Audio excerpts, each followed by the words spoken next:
नमस्कार दोस्तों, news time morning में आपका बहुत बहुत स्वागत है। आसियान के समिट में ट्रंप साहब क्यों आ रहे हैं, जो कि कुआलालंपुर में होने जा रहा है 26 से 28 तक, अक्टूबर के महीने में ही। और फिर 31 तारीख को और 1 नवंबर को एपेक का समिट है कोरिया में। वहां तो ट्रंप साहब को जाना है, लेकिन आसियान में क्यों आ रहे हैं, ये हैरानी की बात है। Euro Russian property EU seize करने जा रहा है, लगभग ऑलमोस्ट $300 बिलियन की प्रॉपर्टी, जिसमें 210 बिलियन तो करीब करीब कैश में है। रशिया ने वार्निंग दी कि अगर आप मेरी प्रॉपर्टी को सीज करते हो, जो इमारतें हैं या बाकी जो हैं, उसके परिणाम बहुत बुरे होंगे। देशों की प्रॉपर्टी सभी देशों में होती है। इंडिया की प्रॉपर्टी है, बहुत सारे कंट्री में प्रॉपर्टी है इंडिया की। और ऐसे अगर दूसरे कंट्री ऐसे ढंग से सीज कर लेंगे तो बिना उसकी परमिशन के आप सीज नहीं कर सकते। इंटरनेशनल लॉज हैं उसके बारे में भी। चलिए ठीक है, जो भी है, लेकिन हालात इसी किस्म के हैं। इसके अलावा तालिबान के जो मिनिस्टर हैं, अब वो भारत आ रहे हैं, यानी कि मुत्तकी, वो भारत की यात्रा पर आ रहे हैं और उनको अब परमिशन मिल गई है भारत आने के लिए। पहले वो नहीं आ पाए थे, लेकिन अभी ऐसा है कि जिसमें कि यूएनएससी की परमिशन चाहिए होती, यूनाइटेड नेशन सिक्योरिटी काउंसिल की परमिशन चाहिए होती है आप यात्रा करने के लिए।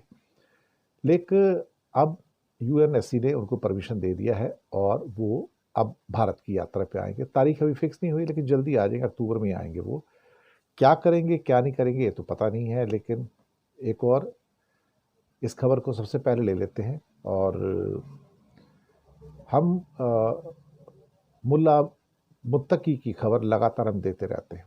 भारत अफगानिस्तान के अंदर जो भारत के इंटरेस्ट हैं, भारत का काफ़ी इन्वेस्टमेंट है वहाँ पर, लेकिन कहीं ना कहीं 2021 के अंदर हमें वहाँ से निकलना पड़ा था, अपनी एम्बेसी बंद करनी पड़ी थी।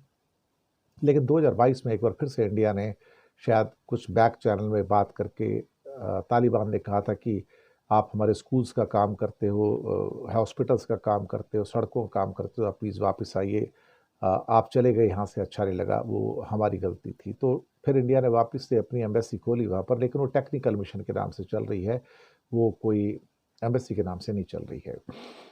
अब बीच में भारत के कुछ मिनिस्टर्स वगैरह की मुलाकात भी हुई है दुबई में इनके लोगों से। मुझे लगता है कि कुछ ऑफिशियल्स भी काबुल गए थे, कुछ की मुलाकात दुबई में हुई थी। अब पहली बार एक हाई लेवल जो ऑफिशियल्स हैं वो अब अफगानिस्तान से भारत आ रहे हैं, मुत्तकी जो कि फॉरेन मिनिस्टर हैं, और आकर बात करेंगे कि भाई क्या हो सकता है, क्या नहीं हो सकता, कैसे करना है, कैसे नहीं करना है। तो मुझे लगता है कि कुछ ना कुछ तो ज़रूर ऐसा होगा जो अपने आप में इम्पोर्टेंट भी होगा। और देखते हैं क्या होता है। लेकिन मैं कोई ऐसे इनके विजिट से कोई बहुत ज़्यादा एक्साइटेड नहीं हूँ। लेकिन इंडिया शायद चाइना के प्रभाव को कम करके अपने प्रभाव को वहाँ बढ़ाना चाहता है, तो एक बड़ा मुद्दा ये हो सकता है। दूसरी बात, भारत और चीन के बीच में डायरेक्ट फ्लाइट शुरू होने जा रही है 5 साल के बाद में। और अभी जब मीटिंग हुई थी शी जिनपिंग की और मोदी की एससीओ समिट के बाद में, तो वहाँ फैसला किया गया था कि दोनों देशों के बीच में जो रिश्ते हैं वो थोड़े से आसान किए जाएं, आना जाना आसान हो, कम्युनिकेशन आसान हो, एयरलाइंस की उड़ानें फिर से शुरू हों। और 26 अक्टूबर को क्या कहते हैं कि इंडिगो अपनी जो सेवाएं हैं वो स्टार्ट कर रही हैं कलकत्ता और दिल्ली एयरपोर्ट से ग्वांगझू के बीच में। जी हाँ, ग्वांगझू के बीच में ये डायरेक्ट होंगी। इसमें ट्रेड, जो बातचीत हुई थी इसमें ट्रेड है, स्ट्रेटजिक पार्टनरशिप है, टूरिज्म के लिए भी कई जो अवसर हैं उसकी बात भी की गई। और जो वीज़ा देना है एक दूसरे को, वो भी थोड़ी सी काफ़ी हद तक आसान बनाने की बात की गई थी। तो चलिए, अच्छी बात है कि फिर से थोड़े बहुत रिलेशन नॉर्मलाइज हो रहे हैं। बाकी तो जो होगा सो होगा। लेकिन एक और खबर है कि मोदी जी क्या आसियान समिट में जा रहे हैं, जो कुआलालंपुर में हो रहा है। आसियान मतलब आसियान है, एशियन नहीं है, यानी कि ASEAN, इसको आसियान कहा जाता है। आसियान का मतलब होता है कि association of south east Asian Nations, association of south east Asian Nations. ASEAN का समिट होने जा रहा है कुआलालंपुर में 26 और 28 के बीच में। अब ये तो साउथ ईस्ट एशियन नेशन का है पूरा का पूरा फोरम है, यहाँ ट्रम्प साहब का क्या काम है भाई, और मोदी जी क्यों अवॉइड कर रहे हैं। ट्रंप को अनवर इब्राहिम, जो कि मलेशिया के होस्ट प्राइम मिनिस्टर हैं, उन्होंने इनवाइट किया है। वो चाहते हैं कि अमेरिका के साथ जो आसियान देशों की रिलेशनशिप है थोड़ी इजी हो जाए, थोड़ा बेटर हो जाए। मुझे भी ऐसा लग रहा है कि ये थोड़ा सा ऑकवर्ड टाइप की चीज़ है, क्योंकि आसियान देशों में, आसियान के समिट में ट्रंप का क्या काम है भाई? अल्टीमेटली उसका कोई काम नहीं, वो तो उसका मेंबर भी नहीं है, ऑब्जर्वर भी नहीं है, कोई पार्टनर भी नहीं है। तो एक स्पेशल इन्वाइटी के तौर पर उसको बुलाया जाना, ये एक नई परंपरा शुरू कर रहे हैं। हालांकि कई लोगों ने नाराज़गी व्यक्त की कि अब ट्रंप को क्यों बुला रहे हैं यहाँ पे। अब पता नहीं अब क्या चक्कर है, अब जो भी है। लेकिन आपने रिसेंटली नोट किया कि मोदी अब आसियान समिट को अवॉइड कर रहे हैं। अब कल की खबर थी यहाँ पर कि अभी तक भारत ने डिसीजन नहीं लिया है कि मोदी जी आसियान समिट में जा रहे हैं नहीं जा रहे हैं। ये शायद इस बात पर निर्भर करता है कि ट्रंप वहाँ पर आ रहे हैं तो मोदी शायद अवॉइड करना चाहेंगे। Even UNGA, United nation general assembly के समिट में जो रिसेंट अभी हुए थे 23 और 26 सितंबर के बीच में, मोदी वहाँ पर नहीं गए, जयशंकर को भेजा, क्योंकि वहाँ जाएंगे सामने ट्रंप बोलेंगे। ट्रंप बोलेंगे तो मोदी को सुनना पड़ेगा तो कहीं ना कहीं मोदी की वो इंसल्ट करेंगे, ह्यूमिलेट करेंगे, बेइज्जती करेंगे और मोदी से सहन नहीं होगा। तो मोदी ने यूएनजी में जाना मंजूर नहीं किया था। अब वही टैक्टिक यहाँ पे अपनाई जा रही है कि अब मोदी शायद आसियान समिट में ना जाए और जयशंकर को भेज दे, तुम हो, क्योंकि सामने फिर से ट्रंप आएंगे, ट्रंप फिर से बेइज्जती करेंगे और बेइज्जती करेंगे तो मोदी से फिर बर्दाश्त नहीं होगा। तो बड़े डिप्लोमेसी में चीज़ें ना बड़ी ट्रिकी होती चली जा रही हैं और मोदी जी से सहन नहीं होगा कि भाई सामने अगर जब ट्रंप बोलेगा तो उन्हें बैठना पड़ेगा, सुनना भी पड़ेगा, आप उठ के भी नहीं जा सकते हो, और जब उठ के नहीं जा सकते तो कुछ बोलेगा तो और मुसीबत हो जाएगी।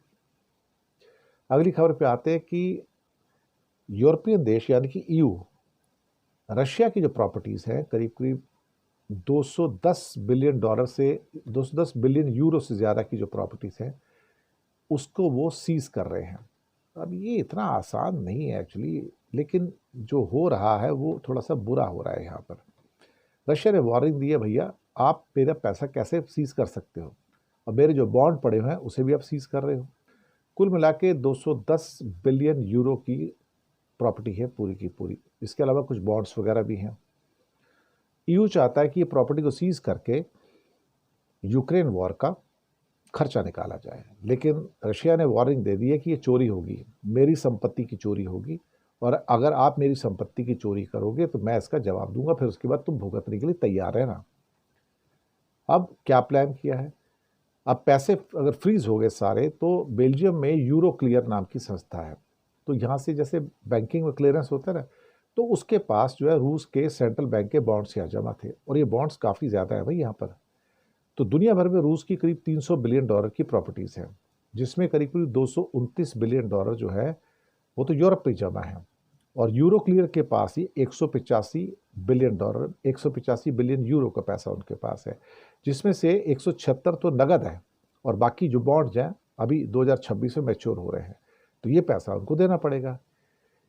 तो इसका मतलब ये हुआ कि अब ये सारा का सारा पैसा, ये जो है 176 बिलियन यूरो जो हैं, प्लस साथ में जो बॉन्ड्स हैं, ये यूरोपियन देशों को देना चाहते हैं सबको बांट के, ताकि वो यूक्रेन को जो हम लोन देंगे वो इस पैसे में से दे देंगे। बेल्जियम को डर लगा, भी कहता कुछ गलत हो गया तो सारी जिम्मेदारी मेरी होगी, ये तो क्योंकि यूरो क्लियर तो वहाँ पे है। तो सब फिर यूरोपियन यूनियन के अध्यक्ष ने कहा कि सभी का जो जोखिम है सब देशों में बांटा जाएगा, तो सब लोग इसके लिए जिम्मेदार होंगे।